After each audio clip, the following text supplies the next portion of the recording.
दुवाकर गरीबों के वाली असे म्हटले आहे. म्हणजे ही 12 अंग उत्कृष्ट होण्यासाठी 12 अंगांनी साधना आहे. उच्चार, मध्य लय, स्वर, ताल, लय, उच्चार, आचार, विचार आणि सूर, नाद, निनाद. म्हणजे 12 अंगांचा विकास करण्यासाठी 12 अंगांनी साधना करणे याचाच अर्थ बदल आहे तो आपल्या अंतर्गत रचनेत करावयाचा आहे. बदल आपल्याला करायचं, पण नेहमी तू असं कर, तू तसं कर. लोकांना सांगतो जेव्हा एक बोट तिकडे असतं तेव्हा 3 बोट कुठे असतात आपल्याला. म्हणजे आपण पहिल्यांदा 3 बोट करायला पाहिजे, मग त्याला सुधारलं सांगायचं. आणि हाच उद्देश किंवा हेतू साध्य होण्यासाठी काही विधी करून ती शक्ती रक्तात धारण करून विकसित व्हायचे असा होता. कारण हे 5ही कोश रक्तमय असून रक्तमय आहे, त्यातच ही 19 माध्यमे सामावलेली आहे. तेव्हा रक्तातील दोष बाहेर जाऊन त्या रिकाम्या जागेत शक्तीची धारणा होत होत विकास झाल्यावर आपले जीवन गुरुमय किंवा ईश्वरमय करावयाचे आहे. आता उदाहरणार्थ सत्यांची पूजा, बघा सत्यांची पूजा करावी आणि तर तांदूळ ठेवलेले असतात, त्याच्यामध्ये गणपतीचं आवाहन करतात. त्या तांदूळ काय म्हणजे गणरूप आत्मा देवाला आशीर्वाद देण्यासाठी काहीतरी माध्यम पाहिजे. आता पाणी प्यायचं असेल तर भांडं पाहिजे, म्हणून ते तांदूळ असतात. पूजा झाल्यानंतर ते प्रसाद म्हणून त्या पुरोहितांनी, पुरोहित म्हणजे पूर्णतः हित करणारा, त्यांनी ते प्रसाद म्हणून गेले पाहिजे. ते शिजून आपण खाल्ल्यावर ते अन्न रक्तात जातात पचन होऊन, आणि मग तो कृपाशीर्वाद रक्तात जातो. पण ते तांदूळ कोण घेऊन जातो? मग तुम्हाला काय मिळालं नाही. कसं कंकण घंटा असे विधी आपण केले की त्या विधीतून कृपा धारण करून आपला विकास करायला पाहिजे होता, आणि ते आपलं जमलं नाही. आणि मग आपण म्हणायचं हे सगळं फुट आहे. समजलं? तेवढा तीर्थ देणं किंवा सत्यनारायणाची पूजा करणं, आणखीन काय काय मुलांसाठी संस्कार यायचा आहे, मुलींसाठी हरताळचे व्रत असतं 12 वर्ष, पंचामृताचा अभिषेक म्हणजे हे 5 कोस शिर्डीचे जयंती करायचे. नंतर उद्यापन म्हणजे काय हो? मंगळागौरीचं उद्यापन करतात ना, केलंय पण काय माहिती नाही आहे. ते सगळं शरीराला संबोधित आहे. हा सारे ग म प, हा सा आहे ना, हा विकसित होऊन इथं गेला पाहिजे. म्हणजे पसा झाला म्हणजे काय, सगळ्या रक्तामध्ये पॉझिटिव्ह एनर्जी झाली की हे सगळे एक होतात आणि हा पसा होतो. म्हणजे या खालच्या अवस्थेपासून वरती गेलो म्हणजे उद्यापन, म्हणजे उच्च अवस्थेला गेलो. पण ते आपण काय म्हणतो, उद्या पण तेच करायचं. पहिल्यांदा मी हे करत होतं, उद्या पण तेच करायचं. समजलं ना? हसण्यासारखा विषय नाही आहे. म्हणजे किती अंधश्रद्धेने आपण नुसतं करत जायचं. तर गाण्याला बळी जुंपलेलं असतं की तसं करत जायचं आणि म्हणायला काय आम्हाला काही झालंच नाही. कसं काय होणार? जे व्हायला पाहिजे होतं आज ते काही झालंच नाही. म्हणून आता उपवास संकष्टीचा अर्थ काय सांगितला मागायची? काय? 1/4 जीवन आपल्यासाठी आणि इतरांसाठी अन्नदान, वस्त्रदान, देवदान मागे सांगितलं. त्यातलं काय करतो आपण? काहीही करत नाही. उलट म्हणतो माझं ते माझं आणि तुझं पण माझंच, म्हणून संकट येतं. म्हणून दादांनी सांगितलं पहिली संकष्टी सोडा, सगळं बाकीचं काय ते सगळं बंद करा, कारण का त्यातनं काही लाभ नाहीच आहे. आणि सगळ्यात एक श्रेष्ठ साधन अर्धस्वाताचं केलं की ह्यातनं जो काय त्यांचा तुमचा उद्देश होता पूर्वी त्या विधीतून कृपा धारण करायचा, तो तुम्ही आता कृपा केली आधी आणि मग विधी करायला सांगितला. बघा, पहिला कृपेतून विधी आणि विधीतून कृपा. पहिल्यांदा विधीतून कृपा धारण करत होतो पण ते बरोबर होत नव्हतं. म्हणून दादांनी आधी कृपा करायचं, कृपा केली आधी, आपण कृपावंत होऊन आणि मग अर्ध्या तासाचा विधी करायला सांगितला की ज्याच्यातून ती शक्ती धारण होऊन आपला विकास होईल आणि त्याचं कार्य होईल. आणि एकदा एक सिद्धांत मांडला, एकदा रेल्वे लाईन झाली म्हणजे सगळेजण जातात ना. पण नवीन आलेले लोक आम्हाला विचारायचे आम्हाला दीक्षा दिला नाही, कोणाही नाही. कुणी सांगितलं? म्हटलं तुम्ही प्रार्थना वाचा केली आणि निराकरण सांगितलं की त्यातनं तुम्हाला सगळ्या दीक्षा हळूहळू मिळत, त्या हळूहळू धारण होत तुम्ही एका लेवलला येतात. अशा तऱ्हेने विधीतून कृपा शक्ती. तर आता पूर्वी विधीतून कृपा धारण करत होते, आता साधनेतून डायरेक्ट कृपा धारण करणे म्हणजे कन्सेप्ट सेम आहे परंतु मॉडिफाईड केलेली आहे. आता जसे फूल उमलल्यानंतर किंवा विकसित झाल्यानंतर जसा वास येतो तसेच आपला पूर्ण विकास झाल्यावर त्या परमेश्वराच्या अस्तित्वाचा वास किंवा निवास आपल्याच ठिकाणी आहे याचा अनुभव येतो. बरं वाटायला समाधान. आता तुम्ही समाधान वाटतं म्हणता ना की नवून आल्यावर सांगता येत नाही पण अनुभवता येतं. म्हणजे आपण हळूहळू देवापाशी जातो, देवाकडे नव्हे. म्हणजेच आपण कित्येक वेळा काही व्यक्तींना पाहून काय देवासारखा माणूस आहे असे उद्गार काढतो किंवा ऐकतो. आणि असे विकसित होण्यासाठी आपण साधना करावयाची आणि ते साध्य होण्यासाठी श्रद्धा व सबुरीचा दुहेरी संगम आपल्या ठिकाणी व्हावयास हवा. कारण it is not an event but it is a slow process. आणि म्हणूनच म्हटले आहे की slow and steady wins the race. काय महिनाभर आम्ही आलो केंद्रावर अजून काय बोलला नाही. म्हणजे ती काय आज साधना केली आणि उद्या लगेच विकसित झाला असं होत नाही. की ते स्लो प्रोसेस, हळूहळू होता. आता सवय लागली. पहिल्यांदा एक सिगरेट ओढत होतो, मग 2 ओढायला लागलो. आता 5वीत ओढतो. एकदम कसं सोडायचं, एकदम 5वीत झालं नाही. कळलं ना मला काय म्हणायचं हे लक्षात आलं तुम्हाला. तसं आपण करत राहायचं. एक दिवस तुम्हाला ते त्या डेस्टिनेशनला नक्कीच होऊन जातं. तेव्हा 12 अंगाने ओंकार साधना केल्यावर हे सर्व साध्य होत असतात. तेव्हा या स्थूल देहातून करीत असलेल्या साधनेचे परिणाम सूक्ष्म आणि कारण देहावर होतात. आणि ते 2 कोश विकसित, 3 कोश कुठले? विज्ञानमय, मनोमय, विज्ञानमय आणि आनंदमय. आणि ते मग ते बोलायला लागतात. मुके ते बोलायला लागतात. असे 5 कोश विकसित झाले की जीवन ईश्वरमय व्हायला लागतं. मग तुमच्या बोलण्यामध्ये, तुमच्या चालण्यामध्ये सगळ्यात फरक व्हायला. कारण आपण स्थूल देहातून करीत असलेल्या साधनेचे इष्ट परिणाम सूक्ष्म व कारण देहावर होतात व त्यामध्ये ही 12 माध्यमे असून ती रक्तमयच असल्याने ती सर्व माध्यमे दोषमुक्त होऊन विकसित होतात. हाच हेतू विधी करण्यामागे होता. म्हणजेच रक्तात शक्तीची धारणा होऊन 5ही कोश विकसित व्हावे. पण याचा अर्थ कळला नाही. म्हणून आता साधना करताना बघा लक्ष द्या. ते गुरु बीज दिलंय ते इथं तुमच्या ब्रह्मरंध्रामध्ये दिलेलं आहे बीज. का बीज दिलं? आता समजा इथं आंब्याचं झाड मोठं, त्याचा आंबा खाल्ला, आवडला म्हणून झाडं ठेवून नेऊन नाही शकत. कोय घेऊन देतो. कोय तुमच्यात लागले की तसेच आंबे येतात. बरोबर. तर आता इथं बीज दिलंय.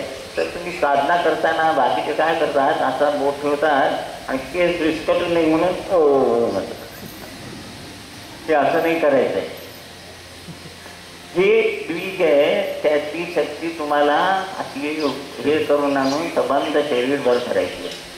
आणि इथून करताना असं पोकळ नाही ठेवायचं. हे उंचवटे जे आहेत ते सगळे इथं लागले पाहिजे. या उंचवट्यातून शक्ती बाहेर पडते याचं प्रमाण आहे ते मी दाखवणार आहे.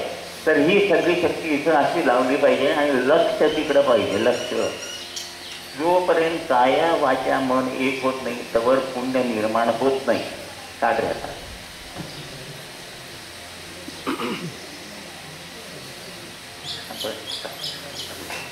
हे बघा, हे काया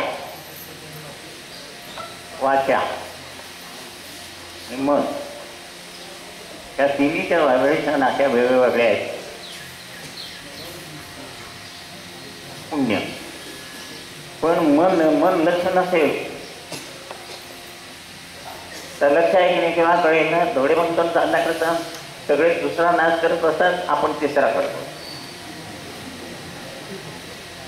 कळलं? तेव्हा या ब्रह्मरंध्रामध्ये बीज दिलंय. ते बीज आहे ते सबंध विसरून त्या पाठीनाशातून या शेवटच्या टोकापर्यंत न्यायचं आहे.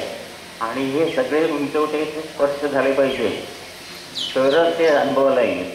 उगीच करायचं म्हणून करायचं नाही. उगीच करायचं म्हणून स्वयंपाक केला तर बरं होतं का? म्हणजे तिथं काय करावं लक्ष. आता गाडी चालवताना उडी तिकडे बैठक काय होतं, ॲक्सिडेंट म्हणून रोज ॲक्सिडेंट होतात. काल इतकी साधना केली तरी अजून काय मनासारखं होत नाही. कसं होईल मनासारखं?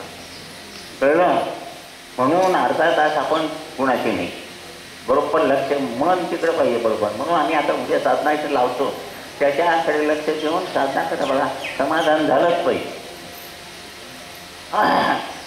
आता मुलांसाठी उपनयन म्हणजेच बुद्धीवर संस्कार, मुंज किंवा मौजी बंधन म्हणजे अन्नमय कोशावर नियंत्रण मिळवणे हा संस्कार आहे. हा, अन्नमय कोश हा बेस आहे. अन्नमय कोश आहे तो असा वरती वरती सरकत जाऊन तिथं जायला पाहिजे, पसा व्हायला पाहिजे, म्हणजे उद्यापन झाला, म्हणजे विकास झाला. नुसतं खाणं पिणं आणि नुसतं डाळाडोळ झोपणं म्हणजे विकास नव्हे.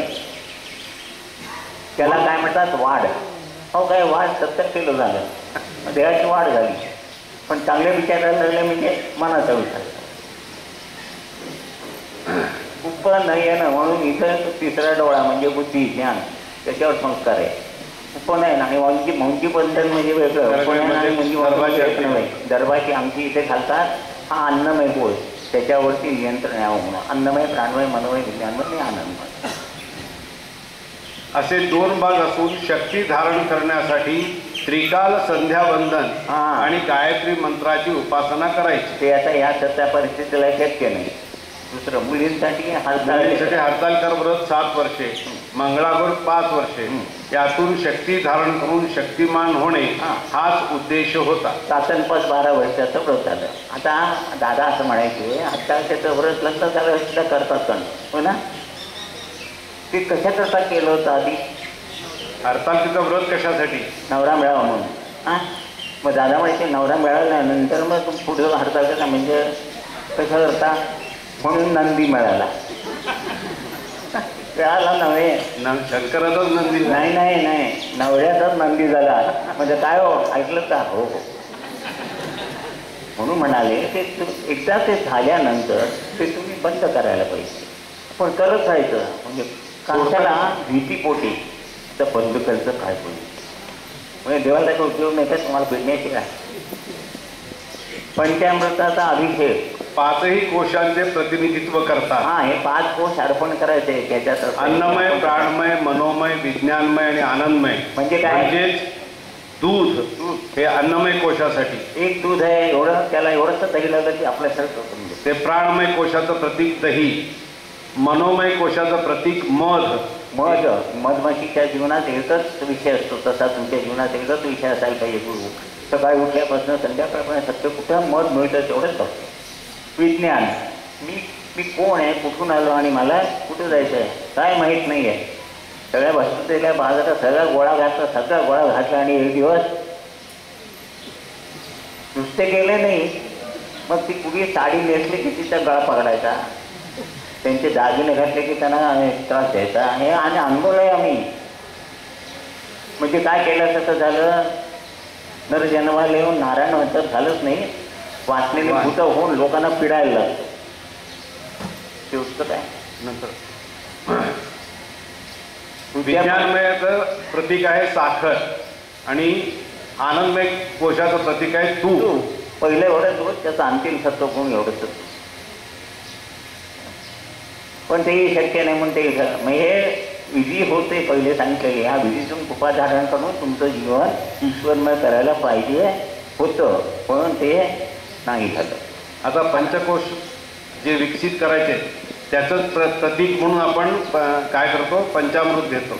पंचामृतामध्ये 5च गोष्टी सांगितल्या, दूध, दही, मध, साखर आणि तूप. पण आता आपण खूप ठिकाणी बघतो पंचामृत करायचं म्हणजे त्याच्यात केळं पण घातलं जात आहे. ते म्हणजे आपल्याला खायचं असतं म्हणून.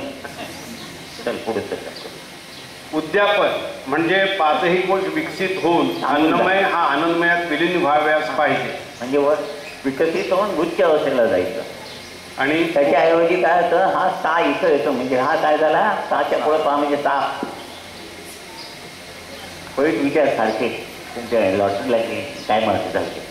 व त्यांचा मुलगा पळून गेला त्यांच्या पुढे. कुठे गेला तो, कुणाला घेऊन गेला, काय तुम्हाला काय करायचं, आपण जन्माला कशाला वगैरे आहे ते सोडून नको त्या गोष्टीत इंटरेस्ट. आणि विचार चांगले नाही, सुटका पुन्हा चांगलं झालं पाहिजे काय अवघड. तर उपवास किंवा संकष्टी याचा अर्थ सांगितलं. उपवास म्हणजे देवाजवळ बसणं. उप म्हणजे वास, आपण त्याच्यासमोर बसतो, खिचडी समोर, नंतर शेंगदाण्याचे लाडू आणि काय बटाट्यात थालीपीठ आणि सगळं खाऊन सुस्त झोपल्याशिवाय देवाचं दर्शन झालं. तर अशा तऱ्हेने विधीतील कृपाशक्ती रक्तात धारण करून विकसित होणे हे न कळल्यामुळे अज्ञानाचा शाप आपल्याला भोवला आणि तो भोगावा लागला. म्हणून असे म्हटले आहे की भाराभर वाचले ग्रंथ परी न उमजे त्याचा अर्थ, म्हणून वारंवार हा जंत उपजत असे. यंत्राची उपमा केली मनुष्यासारखा जन्माला येईल म्हणजे किती किती ही वास्तविक बघितलं तर तुम्हाला पहिला जो मनुष्य जन्म घातला तो त्याची आकृती देवासारखीच होती, तो आणि देवसारखे. पण पतन होत होत होत इतक्या अवस्थेला गेला की त्याला मोठ्या अवस्थेला आणण्यासाठी 3 मोमोचन आणि 5 भिक्षा कराव्या लागल्या. तिथं दादा नाही, मग त्याला वणुकीकडे बसलं. म्हणून दादा इथे म्हणाले की आजास्त खायच्या वेळेला की मला तो पहिला मनुष्य दाखवा.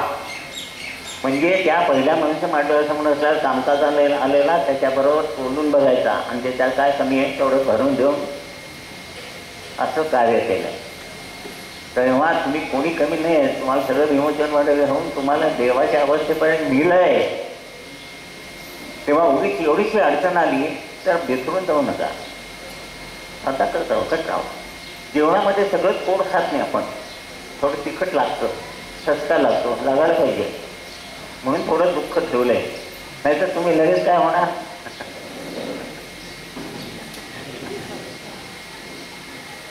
अशा तऱ्हेने विविध ह्या सर्व गोष्टीतून आपल्याला अन्नमय कोश विकसित केल्यानंतर इतर सर्व कोश विकसित होतात आणि आपले हे जीवन या 5 कोशांवरच अवलंबून असून अन्नमय कोश हा त्याचा मूळ पाया आहे.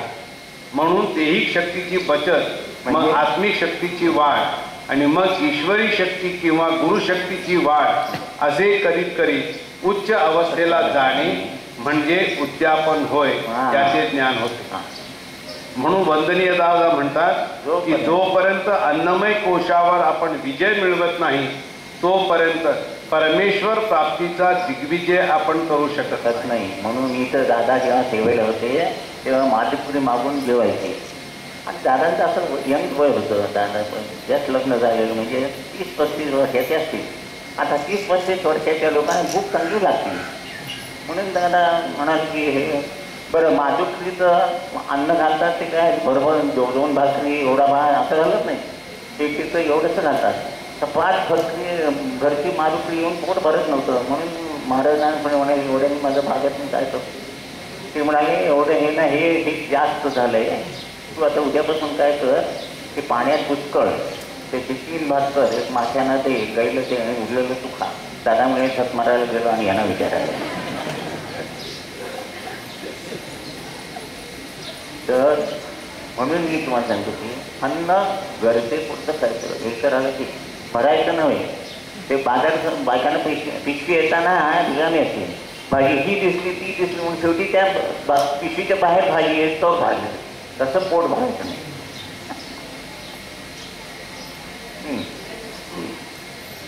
म्हणून देहिक शक्तीची बचत म्हणजे मग आत्मिक शक्तीची वाढ आणि मग ईश्वरी शक्ती किंवा गुरुशक्तीची वाढ. आणि ती गुरुशक्ती झाल्यानंतर की सगळे सण तुमच्या प्रवाह व्हायला लागले डोळ्यातून आणि स्पर्शातून. आणि तुम्ही पावलाने दादा नाही तुम्ही पावलं टाकत आला तरी त्या पावलातून ती भूमीमध्ये जाते आणि भूमी विकसित होते. म्हणजे तेवढी उच्च अवस्था तुम्ही फक्त आपल्याला जाणीव नाही आहे. म्हणून जाणीव करण्यासाठी मुद्दाम सांगितलं जेवण कमी करा, दुपारी पेंगू नका. तुम्ही सगळ्यांनी मला साथ देते तर आम्हाला बोलायला पण उत्साह येतो. नाहीतर आपण आम्ही बोलायचं. म्हणून वंदनीय दादा म्हणतात की जोपर्यंत अन्नमय कोशावर आपण विजय मिळवत नाही तोपर्यंत परमेश्वर प्राप्तीचा दिग्विजय आपण करू शकत नाही. म्हणजेच वंदनीय दादांनी ओंकार साधनेतून हेच करण्यास सांगितले आहे.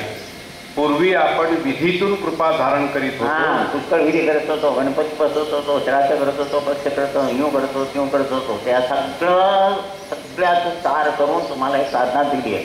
म्हणजे बी कॉम्प्लेक्सच्या गोळीसारखं त्यात सगळं जेवण आलं. तेव्हा इकडे जाऊ का, यात्रेला जाऊ का, तिकडे ते देवदर्शनाला कुठंही जायचं नाही आहे. तुम्हाला देव केले, तुम्ही घरी बसून साधना करायची आहे आणि दादांच्या पाठीशी उभा राहायचं आहे, म्हणजे त्यांच्या कार्याला मदत करायची. बरोबर. आणि औदुंबरला जायचं आहे पण वाडीला जायचं नाही आहे. कारण दीक्षा ती मिळाली की तो ओंकार साधना ती स्वामींनी सांगितलं, आता माझ्याकडनं 500 वर्षात कोणी मागायला आला नव्हता, तू आलाय, तू घेऊन गेलाय, परत जर येशील तर ती दीक्षा परत माझ्याकडे येईल. म्हणून तुम्ही जर तिथं परत गेलात तर ती दीक्षा त्यांच्याकडे जाऊन तुम्ही परत रिकामे व्हाल आणि मग पुढच्या केव्हा ते जन्मात गुरु भेटतील आणि उद्धार होईल सांगता येत नाही. तेव्हा बी केअरफुल. पूर्वी आपण विधीतून कृपा धारण करीत होतो व आता साधनेतून डायरेक्ट कृपा धारण करतो. डायरेक्ट गणी लहरी कमी प्रकाश, तो प्रकाश आणि हा प्रकाश याच्यामध्ये फरक नाही. आपल्याला ना हा प्रकाशाची सवय म्हणून तो प्रकाश ह्या प्रकाशामध्ये मिक्स होतो आणि आपल्या ब्रह्मानंदातून सबंध शरीरवर धारण होतो. कळलं? ध्वनी लहरी ध्वनी लहरी प्रकाश. ऑक्सिजन बरोबर तो प्रकाश आपल्या श्वसनातून रक्तात जाऊन रक्त शुद्ध होतं आणि जसं जसं रक्त शुद्ध होतं तसं तसे तुमचे विचार चांगले व्हायला लागतात. मग आचार आणि बोलणं, चार आचार आणि विचार. आपण व्यवहारात सुद्धा म्हणजे बोलायला चालायला कसा येतो मनुष्य. म्हणजे विधीसाठी भटजी सामुग्री वगैरेची जरुरी होती नाही, पण साधनेतून कृपा धारण करण्यास त्या कशाचीही जरुरी नाही. तत्व तेच, फक्त त्यात मॉडिफिकेशन. मॉडिफाईड. आता आपण पण मॉडिफाईड केलं. पूर्वी स्टूल असायची, फुकायला लागायचं, दूर जायचा, घर सगळं भाजायचं. आता आपण गॅस आणता. मग व्यवहारात जर तुम्ही असं करू शकता तर विज्ञानामध्ये करू शकता तर परमार्थामध्ये का करू नये. म्हणून दादाने सांगतो की सोपं साधन द्या आणि अर्धा तासाचं. त्यालाही बंधन घातलं नाही. तुम्ही म्हणाल पाणी आलं नाही, आंघोळ झाली नाही, आधी कारणं हवीच असतात. मग पाणी आलं नाही, आंघोळ केली पण साधना केली, पण जेवण केलं ना. मग म्हणून सांगितलं त्याला आंघोळ केली पाहिजे, नाही खाल्लं पाहिजे, सकाळीच केली पाहिजे, न्यूज केलं पाहिजे. काही दिवसभरामध्ये तुम्ही अर्ध्या तासाची साधना जशी जमेल तशी करायची. तर आता त्या ओंकार साधनेची किमया व अंतिम उद्दिष्ट काय ते पाहू. ओंकार साधनेची किमया. अध्यात्मात सर्वश्रेष्ठ साधना कोणती असा जर प्रश्न उभा राहिला तर त्याचे उत्तर जी साधना परिपूर्णतेने देहिक व आत्मिक उन्नती करते ती होय असेच येईल. अशी सर्वश्रेष्ठ साधना म्हणजे ओंकार साधना होय. गणपतीचं संकट वगैरे करायला जाल तर तुम्ही विटाळ पाळत नसेल घरात, हल्ली कोण पाळत नाही, तर त्या गणपतीला चालत नाही. म्हणजे ओम नमः शिवाय जप करू का, जय श्रीराम जयराम करू का, हे कोणी काय करू नका. हे सगळ्यात सोपं आणि परफेक्ट साधन दिलं. म्हणून सर्वात श्रेष्ठ सर्वश्रेष्ठ साधना म्हणजे ओंकार साधना होय. अनेक साधकांनी साधने देहाला तुच्छ व नश्वर मानून आत्म्यालाच महत्त्व दिले आहे. परंतु देहाला आत्म्या इतकेच प्राधान्य सुफी पंथाने दिले आहे. कारण का तुम्हाला देह अनुभवतात. आता पाणी पियायचं तर भांडं पाहिजे की नको, तसं त्या आत्म्याचा नाही देवाचा अनुभव घेण्यासाठी शरीर पाहिजे. त्या शरीरातून तुम्ही गोड बोलता, सर्वांना लावून घेतलं म्हटल्यानंतर प्रत्येकाला भेटावं असं वाटतं. म्हणजे जीवन ईश्वरमय झालं की आता दादांना बघितलं सगळ्यांना नमस्कार करत होतं, सगळे भेटायला मागत. तसं तुम्हाला सगळे लोक पाहिजे. आपण रस्त्यानं निघाल्यावरती समोरनं येणारा जर रस्ता तिकडे बदलून गेला तर जीवन ईश्वरमय नाही, राक्षसमय झालं. आणि तो तिकडचा रस्ता सोडून इकडे भेटायला आला तर काय झालं, ईश्वर. अनेक साधकांनी साधने देहाला तुच्छ व नश्वर मानून आत्म्यालाच महत्त्व दिले आहे. परंतु देहाला आत्म्याइतकेच प्राधान्य सुफी पंथाने दिले आहे. कारण देह हा जरी नश्वर असला तरी विकसित केल्यावर त्याच नश्वर देहातून आपल्याला ईश्वरी तत्वाचा अनुभव घ्यायचा आहे. आणि अनुभव घ्यायचा पण आहे. कसा देव आहे तो गुणांनी दाखवायचा आहे. गुण होय ना, गोड बोलणं हे देहाने करायचं आहे. काय गोड बोलतात त्यांचं बोलणं आहे कसं वाटतं, वाणी रसाळ आहे म्हणतात. नंतर कीर्तीचा सुगंध तेव्हा देही म्हणजे जे काही तुम्हाला ईश्वरी अनुभव द्यायचा आहे तो हा देहानेच द्यायचा आहे. प्रेमाने बघणे, प्रेमाने हात फिरवणे. प्रेमाने हात फिरवणे हे सुद्धा आत्मिकतेने फिरवणे आणि नुसतं हात फिरवणे फरक आहे की नाही? हा कसा? आता माझा मुलगा असेल तर त्याला अशी आता म्हणजे हा माझा मुलगा आहे कळतं. आणि तर साधना कशी करा, आपल्या मुलाच्या डोक्यावरनं प्रेमाने हात धरून तशी अशी नको. म्हणजे करायचं म्हणून करायचं नाही. केल्यानंतर दादा सांगायचे नेहमी तुम्ही बाजारात गेल्यानंतर इकडे 1 किलोचं वजन घातल्यावर 1 किलो साखर घेता की नाही, म्हणजे बरोबर झालं. आता इकडे 1 किलो घेऊन 1/2 किलो साखर घेतली तर 1/2 किलो नुकसान झालं. तसं तुम्ही अर्ध्या तासात लक्ष नाही दिलं तर ते साधनं फुकट जाणार. म्हणून अर्धा तास लक्ष तिकडे पाहिजे, मन तिकडे असेल तरच पुण्य तयार होतं. आणि ते पुण्य तयार झालेलं धारण होतं रक्तामध्ये. बरोबर आहे. इतकं सोपं करणं, ह्याच्यापेक्षा सोपं करणं सांगणं शक्य नाही. म्हणून अर्धा तास वाटेल ते होऊन दे. सूर लावायचा किंवा आता आम्ही उद्या तुम्ही साधना सुरावर करून घेणार त्याच्याकडे तुम्ही टोल आपण द्यायचं नाही. टोल द्यायचं असेल की ते मोजायचं तिकडं लक्ष. आणि मग कधी एकदा माळ असली म्हणजे कधी एकदा 108 सांगतायत ते नको. तिथं त्याच्याबरोबर ऐकायचं आणि असं डोळ्याचं बंद करून बसायचं. बघा इतकं समाधान. देह हा जरी नश्वर असला तरी विकसित केल्यावर त्याच नश्वर देहातून आपल्याला ईश्वरी तत्वाचा अनुभव घ्यायचा आहे. तेव्हा देहही तितकाच महत्त्वाचा आहे. यासाठी नित्य व निरंतर साधना ही आपल्या हातून घडावी. म्हणून देह सदृढ व विकसित पाहिजे. श्री सद्गुरु कृपाशीर्वादाने प्राप्त झालेल्या ओंकार साधनेतून नैसर्गिकरित्या देहाचा विकास होतो व काया वाचा मनाचे एकरूपत्व होऊन सुख शांती समाधानाची प्राप्ती होते व हे कार्य दिलेल्या प्रतिमांच्या माध्यमातून होते. प्रतिमाचं मोठं व्हायचं त्याच्यातून होतं. तेव्हा जीवनामध्ये प्रतिमांचे महत्त्व काय आहे याची माहिती यापुढे वाचू. आता जीवनाला आता समोर ठेवायचं आणि होतं म्हटल्यावर याच्यावर विश्वास ठेवायचा. गाईला इकडे चारा खायला खाटल्यानंतर इथं दूध कसं तयार होतं ते दुर्बिणीत बघत नाही आपण. तिकडे खायला घालायचं इकडनं दूध काढायचं. गाय आणखी कशा करता? दुधासाठी. हां नक्की का? पण खेळण्यासाठी. हे जीवन आणलं कशासाठी? जीवन आणलं कशासाठी? ईश्वरमय करण्यासाठी. कोण काय करतो? शेण गोळा करतो. पैसे. आता दुकानात कोणी नाही म्हणजे व्यापारच बुडला 5,000 रुपयाचा. अरे पण इथं जीवन सगळं नसतं समजतंय. म्हणून एक पुण्याला एक दुकान होतं खूप मोठं. तरी सकाळी त्यांचा एक नियम होता घरात. इकडं ऐका की त्यांनी गुरुंना सांगितलं की त्यांच्या सेवा करून पूजा करून मगच जायचं कुठल्याही परिस्थितीत. त्याला 10 वाजायची आणि 10 नंतर दुकान उघडायची. पण एक गिऱ्हाईकाला 5 लाखाचा माल पाहिजे आम्हाला आणि उद्या सकाळी याची गोंडी उडली येणार आहे. ते म्हणते 5 लाखात ठरवून तू 50 लाखाचा माल असता तरी आमची साधना वगैरे सगळे संपून 10ला येणार नंतरच माल देणार. हे कसं? आपण काय केलं असतं? 50 लाख मारा गोळ या साधने इथं परिसर समजलं. 50 लाख दिलेले दाखल घेऊन जाता येतात ना. मग तिजोरी भरली असते, पातळाईने भरलेली असते, सगळं भरलेलं सगळं असं घेऊन उचला. हे सत्य आहे शेवटी. कटू हे सारखं डोक्यात ठेवायचं. आपण आपलं बुल हे आहे बुले आज साड्या नवीन हे कपाट भरलेलं असतं तरी लेटेस्ट मॉडेल या. आणि हा देह अनुभव घेऊन टाकून जायचा आहे. आंब्याचा रस महत्वाचा आहे का कोय महत्वाची आहे का साल महत्वाची आहे? रस लोकांना देतो आपण.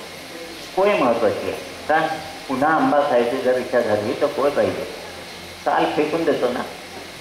मग ब्युटी पार्लरमध्ये जाऊन सगळे व्यवस्थित करता येईल. साल आहे.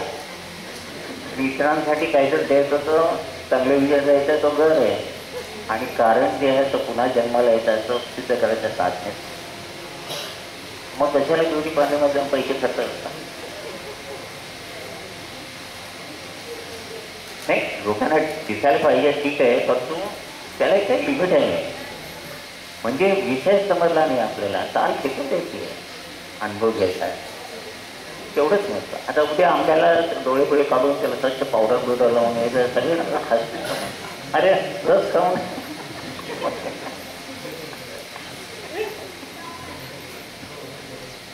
चला. यासाठी नित्य व निरंतर साधना ही आपल्या हातून घडावी. हा. देह सदृढ व विकसित पाहिजे. हां, श्री सद्गुरु कृपाशीर्वादाने प्राप्त झालेल्या ओंकार साधनेतून नैसर्गिकरित्या देहाचा विकास होतो. हा निसर्गरित्या सांगितलंय. आज ते हे महिनाभर झालं, लगेच आम्ही तयार झालो, मुलाखत घेतो म्हणजे की हा ठीक आहे. आज 50 वर्षानंतर इथंपासून बोलायची ताकद आहे. म्हणजे 50 वर्ष केली की तिथे slow process, not an event. आज झालं आणि उद्या जायचं नाही, हळूहळू हळूहळू होता होता ते.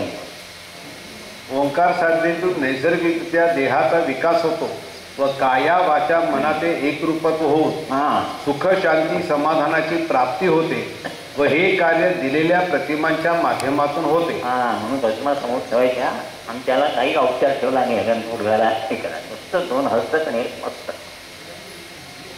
ह्याच्यापेक्षा सोपं कोण काय साधना देणार आहे बाहेर, मला माहीत नव्हतं. तेव्हा जीवनामध्ये प्रतिमांचे महत्व हा, काय सांगितलं. त्याची माहिती आपण वाटतो. हां, जीवनात प्रतिमांचे महत्व. हां, भविष्य काळात आपणास अनेक लोकांना प्रतिमा द्यावयाच्या आहेत. प्रतिमा म्हणजे देवाचा प्रतिनिधी. बस.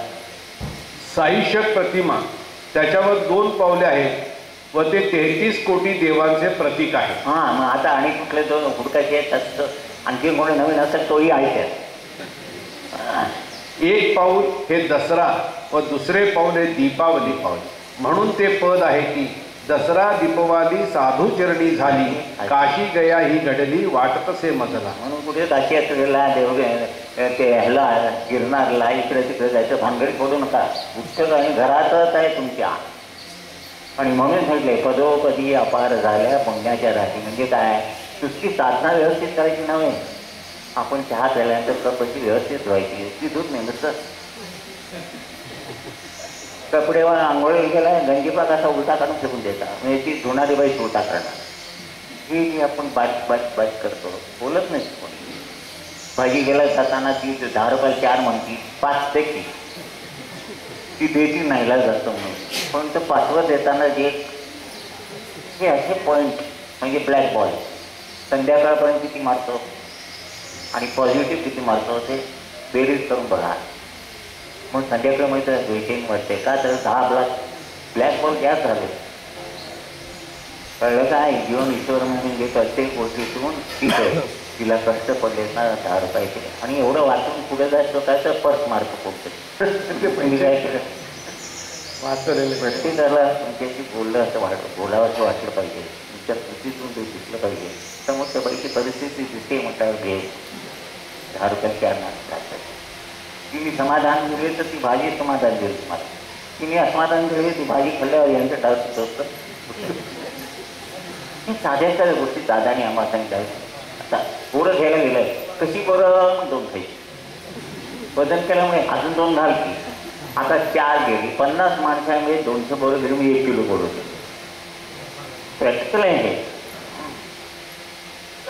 तर ह्या ज्या कृती बारीक बारीक आपल्या नकळत होतात आणि शेवटी आपण सांगतो एवढा त्रास झाला, आम्ही कुणाचं काही गोष्ट केलं नाही. हे काय केलं, हे संबंध विमोचित व्हावं म्हणून देवासमोर कापसाची वाट करायची आणि तुपात वेचून लावायची. कापसाला बारीक बारीक ते असतात, ते आपले बारीक बारीक बॉल जाऊन जातात. म्हणजे देवाजवळ समोर निरांजन लावायचं, त्याच्यामधलं शास्त्र दादा सांगितलं. किती आश्चर्य आहे बघा. म्हणजे त्या साधू संतांनी नॅचरली तुमच्या आत्म्यात केलेलं जरी घडलेलं असलं तरी ते कसं विमोचित व्हावं म्हणून निरांजनात तू ती जागा सांगितली आणि साध्या साध्या गोष्टी सांगितल्या, त्याच्यातून विमोचनच होतं. पण आपल्याला कळत नाही. तू चांगलं घालू मिळत नाही म्हणून डावडा घालायचं. परमपूज्य सलीम बाबांनी एकदा मुलाखतीत सांगितले की नीट आहे का, 33 कोटी देव एका एका पारड्यात घातले तर दुसऱ्या पारड्यात ह्या 3 प्रतिमा ठेवल्या तर तर प्रतिमाचं प्रतिमाचे पारडं पारडे निश्चित जड होईल, हा एवढी त्याच्यामध्ये शक्ती आहे. शक्य आहे. आणि सामान्य व्यक्तीने सांगितलं नाही सलीम बाबा म्हणजे 5 विभूती एक विभूती. आता 2 नंबरचं वाढव.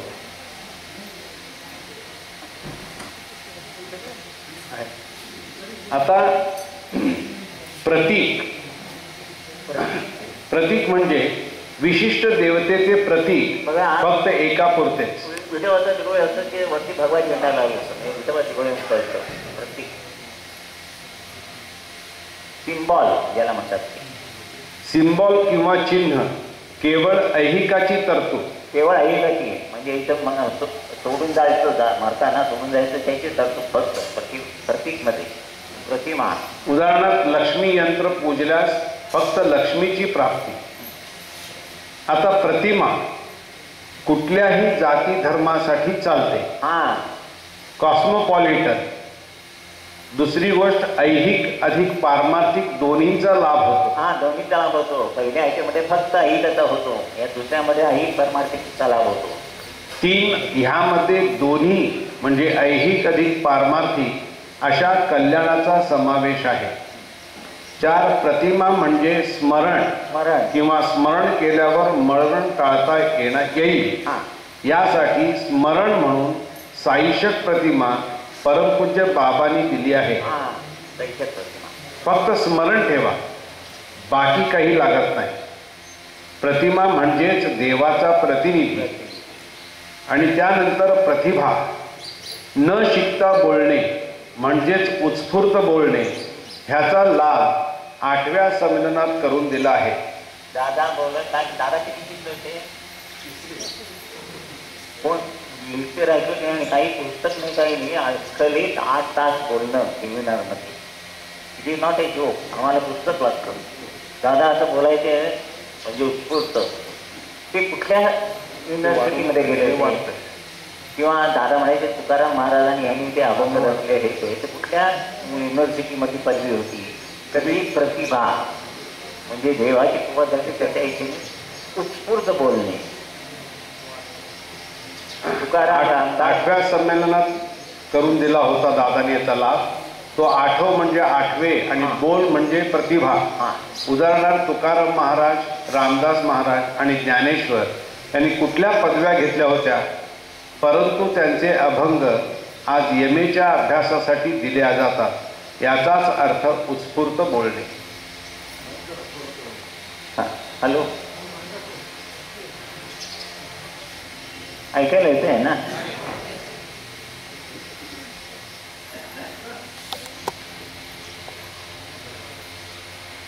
आता प्रतिमांचा इतिहास. वंदनीय दादांनी ह्या प्रतिमांचा शोध लावून काही नवीन केले असे नाही, तर ही प्रथा वैदिक कालापासून आहे. तेव्हा आत्ता सुरू केली असेही नाही, परंतु मध्यंतरी खंड पडला. कारण कर्मकांड याचा अवलंब केल्यामुळे देवळे, पूजा अर्चा इत्यादी सुरू झाले. परंतु याला मुख्य कारण असे आहे की या प्रतिमा तयार किंवा सिद्ध करून देणारा असा साधक हा दुर्लभ होता. कोणी तयार झाले नव्हते. हां, कारण अशा या साधकाला प्रतिमा तयार करण्यासाठी शास्त्र अवगत पाहिजे. हां, सगळी माहिती पाहिजे. पहिल्यांदा साधे सुताराचे उदाहरण घ्या. पटाशी मारण्याचे ज्ञान किंवा शास्त्र माहीत पाहिजे, नाहीपेक्षा ते शस्त्र बनते. यासाठी प्रथमतः साधकाला प्रतिमा बनविण्याचे शास्त्र, त्यानंतर ते सिद्ध करण्याचे शास्त्र अवगत पाहिजे. व त्याही पुढे त्या साधकाची योग्यता आणि अधिकार पाहिजे. म्हणून एक प्रतिमा बनविण्यासाठी व सिद्ध करण्यास 12 वर्षांचा काळ लागला आणि 3 प्रतिमा 36 वर्षानंतर सिद्ध झाल्या. आपल्याला सहज मिळाल्या, पण त्याचे माझे कष्ट बघा. तिथे 2.5 वर्ष माधुकरी मागून जेवायची. आज हे 2 दिवस राहायचं तर जीवावर आले. काही माधुकरी मागायची नाही, सगळं तयार आहे, झोपायला आराम आहे सगळं. तरी पण तुम्ही बघा कसं केलं असेल. हां, 1-2 दिवस नव्हे. हे तरी विचार करून निदान आपण थोडं सतर्क होऊन त्यांना मदत केली पाहिजे. हो, नदीचं पोहून जायचं तिकडे आणि गुरुवैष्णवीच्या तिथे 11 वेळा सर्व मंगल मागले म्हणायचं. 1100 वेळा. इथं 21 वेळा म्हणताना झोप येते आणि पोहून जायचं. त्यावेळेला काय पोटी नव्हत्या, काही नव्हत्या.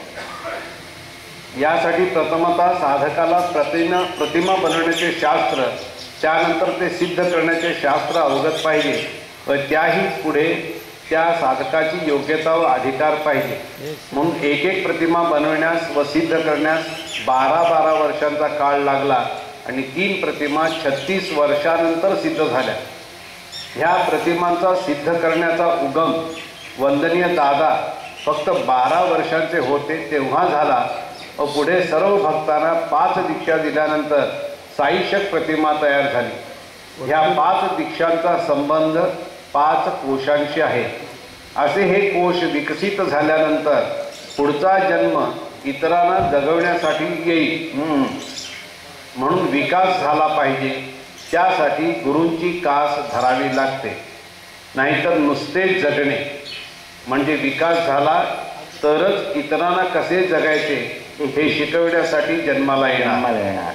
म्हणून ह्या 5 दीक्षा ह्या जन्मातच प्राप्त झाल्या तरच वरील अवस्था प्राप्त होते. तर नुसते जगणे म्हणजे स्थिती अवस्था, त्यामध्ये बदल किंवा स्थित्यंतर होण्यासाठी गुरु पाहिजे. असे स्थित्यंतर झाले नाही तर पुनरपि जननम पुनरपि मरणम म्हणजे पहिल्या 3 लोकात फिरावे लागते. आणि त्या पहिल्या 3 लोकात नरक म्हणतात, त्याला खूप यातना आहे. म्हणून स्थित्यंतर होणे महत्वाचे आहे. बदल. आता स्थिती आणि स्थित्यंतर. तर स्थिती म्हणजे शोध घे. कशाचा? मी कोण, कुठून आलो, कुठे जायचे, आणि हे स्थिती जे आहे ते क्षणिक आहे. स्थित्यंतर म्हणजे बोध घेणे, चिरंतन, चिरायू हो म्हणजे अनेक जन्मपर्यंत, निरंतर फक्त 1 जन्मासाठी आणि चिरंतन अनेक जन्मपर्यंत व नंतर गुरु अंश म्हणून जन्म घेणार. आता ईश्वराने दिलेली संपत्ती म्हणजे ईश्वराने दिलेली संपत्ती म्हणजे 19 माध्यम यांचा विकास करून ईश्वराला जाणणे किंवा जाणून घेणे. आणि हा विकास झाला नाही तर न मागता आपत्तीला आवाहन अज्ञानाने होत असते. आता तुम्हाला विचारलं तुम्ही कोण म्हटलं तर तुम्ही काय सांगता हो? इकडे बघा, झोपा येत नाहीत ना. तुम्ही कोण? मी नाव सांगता ना, मग कुणाला संबोधता? देहाला.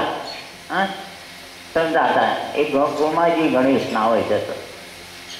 गोमाजी गणेश, तुझं नाव काय? गोमाजी गणेश. आता गोमाजी गणेश जेव्हा मरतो तेव्हा प्रेत तिथं आहे, सगळेजण सांगतात गोमाजी गणेश गेले. मग देहाला म्हणत असतात तर देह येतो त्याचे, मग गेले कोण? आत्मा. म्हणजे मी कोण हे सुद्धा माहिती नाही आपल्याला. समजत नाही, भाऊ नाही ना. देह जर तिथेच होता तर गोमाजी गणेश गेले आता मी त्याला कसं म्हणता? म्हणून इथंपासून अज्ञान आहे. तर वास म्हणजे ईश्वर आणि वासना म्हणजे नश्वर. आता ईश्वराने दिलेली संपत्ती म्हणजे 19 माध्यम. संपत्ती, संतती आणि काय? विद्या, संपत्ती, संतती. त्याचा व्यवहाराचे अर्थ काय? विद्या म्हणजे किती शिकलाय, MA, PhD झालं. संतती म्हणजे काय? आहेत 10-12 मुलं. आणि संपत्ती म्हणजे विद्या, संपत्ती आणि संतती. पण पारमार्थिक अर्थ काय? ती 19 माध्यम दुर्मिळ ही संपत्ती दिली आहे, ती संपत्तीसारखे वापर. म्हणजे जास्त TV बघून डोळे खराब करू नका. डोळ्याचं कार्य काय? हा सूर्यप्रकाश बघायचा, त्यातनं सप्तरंग आहेत ते आपल्या देहात किती कमी झाले ते डोळ्यातून धारण करून बॅलन्स करायचे. पण TV बघून म्हणून ते बाळा त्याची कॅपॅसिटी कमी होती. म्हणजे काय झालं? पहिल्यांदा काय? विद्या, विद म्हणजे जाणून घे. ती 19 माध्यमात दिली आहे, ती विकसित करायची, हे जाणून घे. आणि ही संपत्ती खरी आहे, तिला संतती सतत समज. व्यावहारिक अर्थ विद्या, संपत्ती, संतती वेगळा आणि पारमार्थिक वेगळा. समजला ना?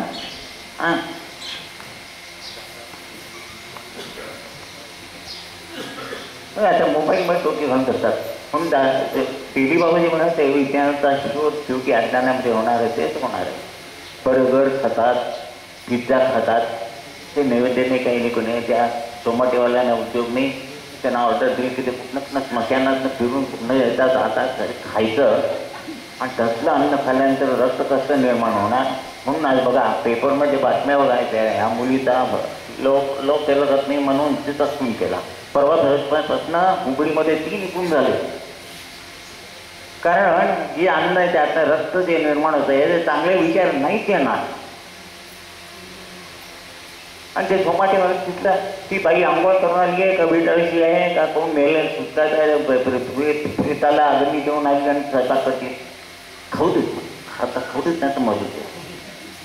आपलं अन्न जर खाल्लं जसं अन्न तसं गाडीला पेट्रोल घाला. तर डिझेल गाडीला पेट्रोल त्यातलं चालतं का नाही चालत.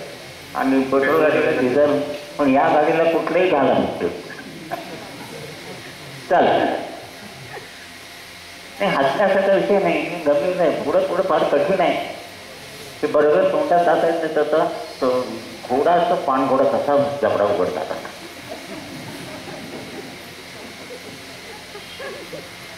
पुढे आलेलं देव अन्न देवाला नैवेद्य कसा दाखवायचा. देव खातो का नाही, देव काय निसुलाच खातो.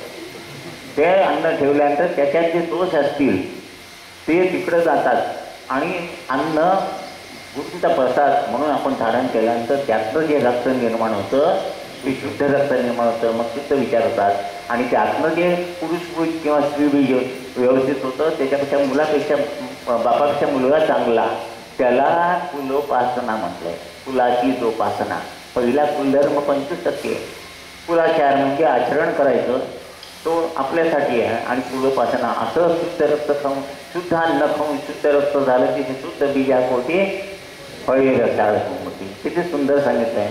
पण कसलं काय आणि कसलं काय. आणि मग इथं कामकाजला प्रश्न होता, मुलगा काय सांगितलेलं ऐकतच नाही, कशाला ऐकत. ही आजची परिस्थिती आहे. यासाठी देहातील 19 माध्ये जेव्हा विकसित होतील तेव्हा स्थित्यंतर होईल. आणि ते खालीलप्रमाणे: जीव म्हणून आपण जन्माला आलो, त्याचं स्थित्यंतर जीवात्मा, आणि त्याचं स्थित्यंतर आत्मा, आणि त्याचं स्थित्यंतर परमात्मा या अवस्थेतून व्हायचं आहे. पण जीव म्हणजे 2 कोश, अन्नमय आणि प्राणमय. जीवात्मा म्हणजे 3 कोश, मनोमय, विज्ञानमय आणि आनंदमय. म्हणजे स्वतःची जाणीव होणे, म्हणजे आपण मी कुठे, कुठून, कसा आलो, काय आलो, मला काय करायचं, कुठं जायचं ते. आणि आत्मा म्हणजे 5 कोश, अन्नमय, प्राणमय, मनोमय, विज्ञानमय आणि आनंदमय. आरती साधनेत आत्म्याची जाणीव होते. जीवात्मा आणि आत्मा व परत आत्मा आणि जीवात्मा असे असते.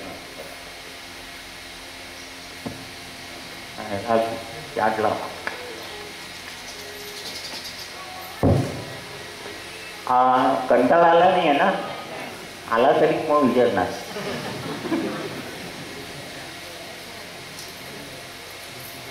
आता दादा भेटले आणि आपल्यामध्ये काय काय बदल झाला तो सगळं इथं सांगितलंय बघा. आम्ही वाचून दाखवतो एक ठिकाणी बघा. बाहेर कुठेही विमोचन नाही आणि बाहेर असा मार्गही नाही. आपण एवढेच लोक, इतके लोक आहेत, इतके पॉप्युलेशन आहे, एवढेच लिमिटेड लोक का आले इथं. तर तुमच्या कर्मामध्ये गुरुची भेट या जन्मात झाली म्हणून आले. हे पुण्य म्हणून ते म्हणते काय पुण्य मी केले नकळे भेटला तुमची राख करून मला ते मिळाला. म्हणजे ओंकार साधण्यातून तुमच्या रक्तात धारण झाले प्रभू. आता बघा स्थित्यंतरे काय काय झाली. पिंडाचे रूपांतर ब्रह्मांडात झाले. पिंडाचे स्थित्यंतर ब्रह्मांडात, कर्माचे रूपांतर धर्मात, नराचे स्थित्यंतर नारायण अवस्थेत. ही नर अवस्था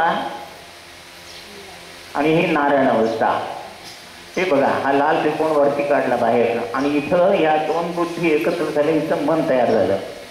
इथं कार्य गतजन्मातलं कार्य म्हणजे इथं ते प्रवाहित होणार आणि तुम्ही ओंकार साधना केली की ते कार्य होणार. 12 राशी